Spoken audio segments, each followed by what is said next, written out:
MCU, is it back on track? Some ways yes, some ways no. There's a lot to talk about with the Fantastic Four first steps, but we finally got to see this long-anticipated movie, this very long-anticipated IP, in the hands of Kevin Feige, Marvel Studios, and the MCU. And in some ways, I do think they nailed this. If we're going to go off the bat, the thing that works best is Johnny Storm and Joseph Quinn. Joseph Quinn is charismatic as hell, and much like Eddie from Stranger Things Season 4, he steals this whole entire movie for me. His Johnny Storm not only goes on a decent emotional arc, but he is just electric charisma all the way through. Joseph Quinn just brings a great energy to this character. Joseph Quinn brings a great energy to this movie, and he really is where you get the most, I think, laughs in the movie. He's where I feel like you connect, at least for me, most connect as a person to this movie, and he just eats up this role from beginning to end.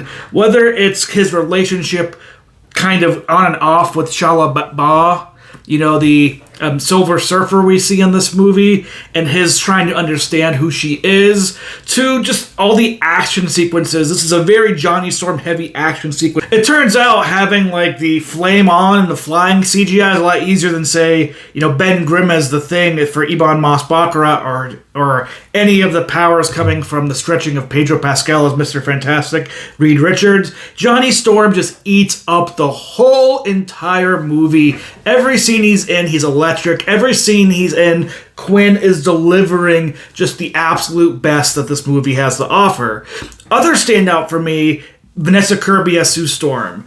When she's kind of by herself and when she's given amazing action sequences and kind of shows the power of being a mom, I think Vanessa Kirby does so well in this movie, and just her being complex and being able to just kind of even combat Reed Richards as, her husband's, Mr. Fantastic here and there. And her powers, I think, work well in this. She's given great scenes. She's given great moments.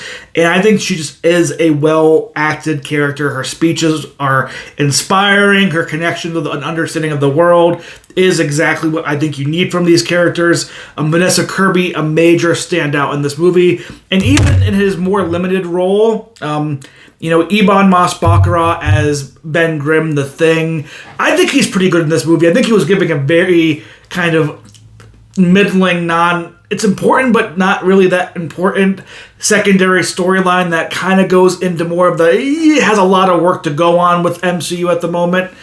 But his relationship with Joseph Quinn's Johnny Storm was great. I wish we got more of them in this movie. We already have a lot of them, but their relationship and they're able to dynamic to bounce off each other, support each other, but also be there as like a wall of like, hey, you can't be stupid or something. I just think works very, very well. We got to see a little bit more action scenes than I think we were all maybe thinking about. And the CGI on Ben Grimm just works really well. And you really do get a lot of great lines of emotion and great voice work from Ebon Moss-Baccarat as Ben Grimm. And he worked really, really well in this movie.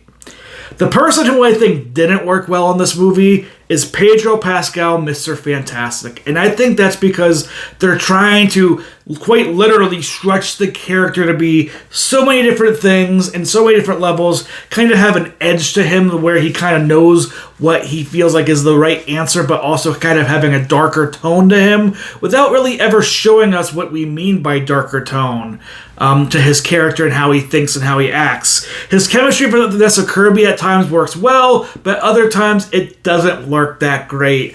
I really did kind of come out of this way being like, John Krasinski was the better Mr. Fantastic casting, and he was wasted in Multiverse of Madness, and he really should have been here again as Reed Richards, because I did not get a very good Reed Richards from Pedro Pascal.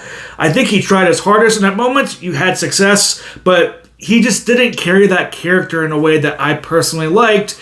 And the writing around Reed Richards, again, isn't Pedro's fault, but the writing around Reed Richards is just very, very weak, and he comes off as a very, very weak character in a lot of different ways. I wonder how fans of the Fantastic Four comics, I'm not that, I only know some of the movies, I'm not a big fan of the comics, how they feel about this portrayal of Reed Richards. If this is this more comic accurate, or is this kind of more like, I feel weakened role and weakened persona of him going to cause issues for people who are fans of the movie.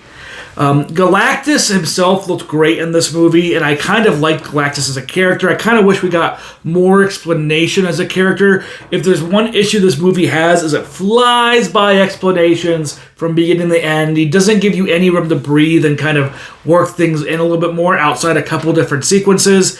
And not understanding more what's going on with Galactus, I think, is a very big disservice of this movie, and for all the amazing CGI work that makes Galactus look great, have great moments, and just feel like a great character that we should be worried about in this world. You know, somebody that you can't potentially beat, and I like that. And I, again, like the voice work for Galactus done by Ralph Ineson, and I like the way that Galactus in some parts of this movie was set up as a threat that you cannot stop. It felt very refreshing for Marvel, and how they kind of worked their issue with Galactus I thought was also refreshing.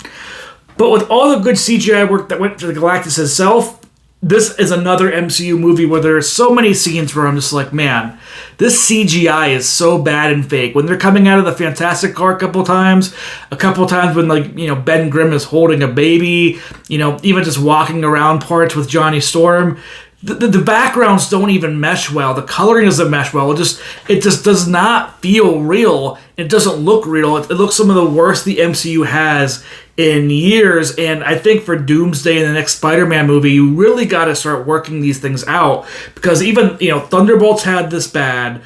Captain America for Brave New World was horrific with its CGI and kind of green screeny look, and there's a lot of parts of this movie that has it as well. Marvel needs to figure this out. I don't know if they need to slow down production on TV shows, on movies, and just really allow their graphics department to really focus in on the CGI for just individual movies, but it needs to be fixed because it is very bad at points. It doesn't even look like it's fully finished. It just looks sloppy, and it's even like Reed Richards at some points, he just looks very sloppy animated. It just didn't work well. And the story as a whole for Marvel just felt like they were speeding through. They sped through, you know, an introduction to who the Fantastic Four were. Didn't get the origin story being seen, but we got the origin story kind of told. Rushing through parts of Galactus, having like this storyline running around like Sue Storm and Reed Richards' child, and really just not allowing us to breathe with the characters and their relationships enough. I think Superman had this kind of an issue. I definitely think Fantastic Four had this type of an issue where you just could not breathe these relationships out better than what they needed to be. There wasn't that many great moments between, you know, Sue and Johnny as brother and sister, in my opinion. And Johnny, again, you know, Joseph Quinn and Vanessa Kirby were my standouts. I would have liked more there. I think outside of like Ben Grimm and Johnny Storm's kind of, you know, bromance friendship that they had, you didn't get good relationships off of Reed and Johnny, or Reed and Sue, or Reed and Ben. You know, a lot of that comes down to the bad writing, I think, from Reed, but you didn't give these people time to really be together and have that good chemistry and good dynamic. And I think that's one of the biggest faults of the MCU of late, and I think it's the biggest fault of the Fantastic Four movie. You had some great written characters and great written moments and actors, but these don't feel like fleshed out characters. I go back to like the first Guardians of the Galaxy. There you had, you know, Groot, Rocket, Drax, Gamora, Star-Lord, as well as like Michael Rooker's character, John C. Reilly's character, you had Thanos in there, you had the first Nebula. There were so many characters in that movie, and they all felt like they worked together, and their relationships by the end felt like a good chemistry unit. I didn't really get that with Fantastic Four, and it's kind of the magic that the MCU has been missing almost for the better part of 3 or 4 years at this point. So where does this land for me overall in my review? I'm going to give Fantastic Four First Steps a higher up gold rating. I think the bad CGI parts and the really lacking of good character building of this team together, and especially around Reed Richards, holds this off from being a platinum for me.